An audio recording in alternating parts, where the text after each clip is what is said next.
ದೇಶದ ರಫ್ತು ಯಶಸ್ಸಿಗೆ ಕರ್ನಾಟಕದ ಕೊಡುಗೆ ದೊಡ್ಡದಿದೆ. ಐಟಿ, ಏರೋಸ್ಪೇಸ್, ಜೈವಿಕ ತಂತ್ರಜ್ಞಾನ, ಕಾಫಿ ಮತ್ತು ಜವಳಿ ಸೇರಿ ಹಲವು ವಲಯಗಳ ಉತ್ಪನ್ನಗಳನ್ನು ಕರ್ನಾಟಕ ಬೇರೆ ಬೇರೆ ದೇಶಗಳಿಗೆ ರಫ್ತು ಮಾಡುತ್ತಿವೆ. ರಫ್ತು ವಹಿವಾಟಿನಲ್ಲಿ ರಾಜ್ಯ ದೇಶದಲ್ಲೇ ಅಗ್ರಸ್ಥಾನ ಪಡೆದಿದೆ ಎಂದು ಸಾರಿಗೆ ಸಚಿವ ರಾಮಲಿಂಗಾರೆಡ್ಡಿ ಹೇಳಿದರು. ಬೂಕರ್ ಪ್ರಶಸ್ತಿ ವಿಜೇತೆ ಲೇಖಕಿ ಬಾನು ಮುಷ್ತಾಕ್ ಮುಸ್ಲಿಂ ಮಹಿಳೆಯಾಗಿದ್ದು, ಕುಂಕುಮ ಹಚ್ಚಿಕೊಳ್ಳುವುದು ಅವರ ಧರ್ಮದಲ್ಲ. ದಸರಾ ಹಬ್ಬವನ್ನು ನಾಡಹಬ್ಬ ಎಂದು ಆಚರಿಸುತ್ತೇವೆ. ಬೇರೆ ಧರ್ಮದವರನ್ನು ಉತ್ಕಟಕರನ್ನಾಗಿ ಆಹ್ವಾನಿಸಿದರೆ ಕುಂಕುಮ ಹಚ್ಚಿಕೊಂಡು ಬನ್ನಿ ಹಿಂದೂಗಳಾಗಿ ಎನ್ನುವುದು ತರವಲ್ಲ ಎಂದು ಮುಖ್ಯಮಂತ್ರಿ ಸಿದ್ದರಾಮಯ್ಯ ಹೇಳಿದರು. ಬಿಜೆಪಿ ಜೆಡಿಎಸ್ ಬಳಿಕ ಮಾಜಿ ಡಿಸಿಎಂ ರಾಷ್ಟ್ರಭಕ್ತ ಬಳಗದ ಸಂಚಾಲಕ ಕೆಎಸ್ ಈಶ್ವರಪ್ಪ ಧರ್ಮಸ್ಥಳಕ್ಕೆ ಧರ್ಮರಕ್ಷಾ ಜಥ ತೆರಳಿದೆ. ಸುಮಾರು 250ಕ್ಕೂ ಹೆಚ್ಚು ಕಾರುಗಳಲ್ಲಿ ಮತ್ತು 5 ಟಿಟಿ ವಾಹನಗಳಲ್ಲಿ ರಾಷ್ಟ್ರಭಕ್ತರು ಹೊರಟಿದ್ದು, ತಮ್ಮ ಸ್ವಗೃಹದಲ್ಲಿ ಈಶ್ವರಪ್ಪ ಚಾಲನೆ ನೀಡಿದರು. ರಾಜಕೀಯ ಪರಿಸ್ಥಿತಿ, ಅನುಯಾಯಿಗಳ ಜೊತೆ ಚರ್ಚೆ ಮಾಡುತ್ತೇವೆ. ಚುನಾವಣೆಗೆ ಇನ್ನೂ 3 ವರ್ಷ ಇದೆ.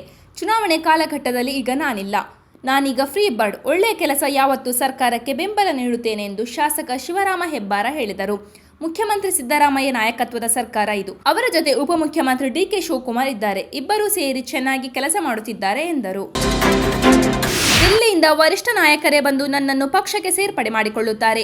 2028ರ ವಿಧಾನಸಭೆ ಚುನಾವಣೆಯಲ್ಲಿ ಪಕ್ಷ ಭರ್ಜರಿ ಗೆಲುವು ಸಾಧಿಸುವ ಮೂಲಕ ನಾನೇ ಮುಖ್ಯಮಂತ್ರಿ ಆಗುತ್ತೇನೆ ಎಂದು ಶಾಸಕ ಬಸನಗೌಡ ಪಾಟೀಲ್ ಯತ್ನಾಳ್ ಭವಿಷ್ಯ ಹೇಳಿದ್ದಾರೆ.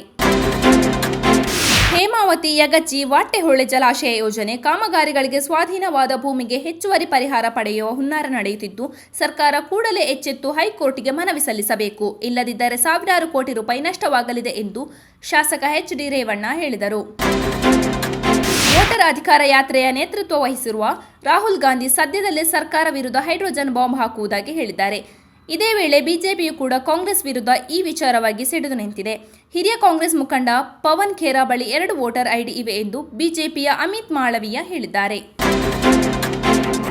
ಸಿಆರ್ಪಿಎಫ್, ಕೋಬ್ರಾ ಕಮಾಂಡೋ ಪಡೆಗಳ ಪ್ರಯತ್ನದಿಂದ ನಕ್ಸಲ್ ಪೀಡಿತ ಪ್ರದೇಶಗಳಲ್ಲಿ ಉಗ್ರ ಚಟುವಟಿಕೆ ಗಣನೀಯ ಪ್ರಮಾಣದಲ್ಲಿ ಇಳಿಕೆಯಾಗಿದ್ದು, ಮಾರ್ಚ್ ವೇಳೆಗೆ ನಕ್ಸಲ್ ಮುಕ್ತ ಭಾರತಕ್ಕೆ ಕೇಂದ್ರ ಸರ್ಕಾರ ಬದ್ಧವಾಗಿದೆ ಎಂದು ಕೇಂದ್ರ ಗೃಹ ಖಾತೆ ರಾಜ್ಯ ಸಚಿವ ಬಂಡಿ ಸಂಜಯ ಕುಮಾರ ವಿಶ್ವಾಸ ವ್ಯಕ್ತಪಡಿಸಿದ್ದಾರೆ.